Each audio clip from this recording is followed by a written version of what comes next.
There was some confusion. I got some questions about shorting, and shorting tends to confuse people, so I made this little slide that's pretty basic, and I think everyone understands the concept of buying a stock, and you get a positive return if that stock appreciates in value. So if you bought 100 shares of Google for $100 and then you sold it for $200, it makes sense that you made $100 a share, and obviously you had 100 shares, so you made $100 for each of those 100 shares, so you made $10,000. That makes a lot of sense. We buy stocks with the expectation that they'll appreciate in value. With shorting, it works the other way around. We actually sell the stock first, and that's something that is, I think, a lot of pretty complicated to people. That's some concept that is a little frustrating, and I think that's one of the reasons people tend to avoid or not understand short selling. I think even professional investors don't really understand how short selling works on many levels. But when you short a stock, you actually have to borrow. Say this is a bunch of all the IBM shares. There's like 1 billion or maybe 1 billion or 2 billion IBM shares. So you go and you borrow however many you want to short. Say you wanted to short 1,000 shares of IBM. You borrow those shares, and when you borrow something, usually you have to pay some interest rate. So you pay a small interest rate, probably less than 1% annual interest rate. And you sell the stock. You sell it in the stock market. Right now, what's IBM stock price? It's $142. So if you sold 1,000 shares short at $142,000, $142 each, you receive $142,000. And let's look at two scenarios. Let's say one scenario is the stock went to 100, and one scenario is the stock went to 200. So right now you have received $142,000 in cash, and you are short 1,000 shares of IBM. You have a negative symbol next to the quantity. Your brokerage statement might say quantity, and it would say IBM, negative 1,000. Cisco, let's say you owned 1,000 shares. And this, we use the terminology, we say, I'm long Cisco. I'm long Cisco. And you never say, I hear a lot of people saying this, long on Cisco. You would never say that. It's long. Long is the verb. And it doesn't take an argument. So it's, I'm long Cisco, or we're long Cisco, or something like that. And you would say the opposite. Say, I'm short IBM. You could also say, I've sold short IBM. Something like that. And so you're short IBM at $142 a share. That is your basis. That is your basis. This might be easy to you, but a lot of people are confused by this, Casey. So we want to encourage people to understand it. So in any event, please just block or time out anyone who doesn't comply with the rules of the chat. Okay, so in any event, let's say the stock went to 100. Let's say the stock went to 100.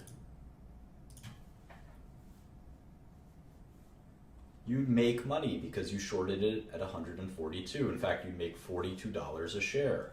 And to close out your short, you would have to buy 1,000 shares of IBM. And then you can return the shares that you borrowed back to their original owner. And you'd have to pay a small interest fee, which is hopefully so small that it wouldn't matter. Now, if the stock went to 200, you'd be down $58 a share. So you'd actually lose $58,000. And eventually you might decide to close out your trade. The same way if you bought a stock like Cisco for $50 and it went to $20, you might say, you know what, I've lost enough, I want out. You might also double down, who knows. Anyway, that's sort of the sort of nature of it. Okay, so now with that being said, let's go to a new concept that I want to teach. So I want to give you sort of an introduction to Wall Street, and this is only 2 slides, so it's not going to be too in-depth, but I think a lot of people are not familiar with this. So we're going to sort of define Wall Street in a picture style, and this may not be a complete diagram of Wall Street, but I think it's pretty good. And we're going to segment Wall Street into 2 parts, the buy side, or we'll just call them investors. And then the other side is the sell side, or a better word for it is just saying investment banks. I think the whole buy side, sell side names are a little silly. I just like to say these are investors and these are investment banks. Investment banks service the investors. They're basically service providers. So in any event, there's a few different kinds of investors, and we went over this a little bit. Mutual funds like Fidelity, Wellington, State Street, Putnam, Capital Research. And then there's hedge funds like Renaissance, Oxif, Citadel, Millennium, Oaktree, and Paulson. But these aren't the only two kinds of investors. There's plenty of other people. In fact, I should add individuals, the most important thing of all. So pension funds, insurance companies, corporate America, sovereign wealth, individuals, all of these folks in aggregate manage just as much, if not more, than the mutual funds, who manage quite a bit more than the hedge funds. The investment bank side is a little bit different. So you've got investment banking, which is where most of the money is made. Most of the money is made. And these are investment banks. Here's a partial list of investment banks. Bank of America, Citigroup, Credit Suisse, Deutsche Bank, Goldman Sachs, JP Morgan, Morgan Stanley, RBC, and Wells Fargo. Those are a few investment banks. And what they do is they'll lend to companies, they'll arrange lending, and that involves often underwriting, which is the process of selling a security to the public or to investors. So they sell your company security. Let's say you're IBM, you want to sell $6 billion of debt. Well, you would have to hire one of these banks to do that. You couldn't just go out there and say, oh, I'm just going to sell it myself. It doesn't work that way. You need a bank that has relationships with all of these investors. You might want to buy in other companies, so you need M&A advice. And that is useful. So investment banking is a pretty big part of these companies, these investment banks' profits. The other thing that they do that is profitable is they do different services for these investors. So they'll actually conduct trades, or they'll prime brokerage or broker their money and deposit their money for them and clear their trades and things like that. And finally, these banks issue securities research. They give buy and sell recommendations on securities, and these are generally not considered or thought through too heavily. Every now and then, 1 out of 100 maybe of these sell-side securities analysts will be useful, but in general they're pretty biased due to the conflict of interest that exists with investment banking, despite the rules that exist to separate those two, despite that.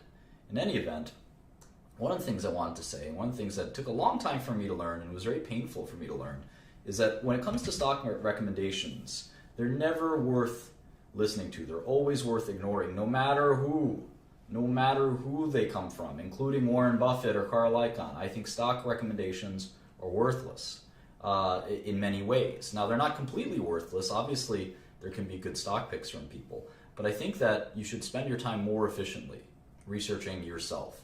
The first thing I definitely would not look at is investment bank opinions. Then I certainly wouldn't look at other investors' opinions or their holdings. You can look up an investment fund's holdings. I would worry about learning securities by yourself and learning lateral skills. I would definitely not spend my time looking at other people's opinions. It's not that they're completely worthless. It's that you want to win at the game of your own time.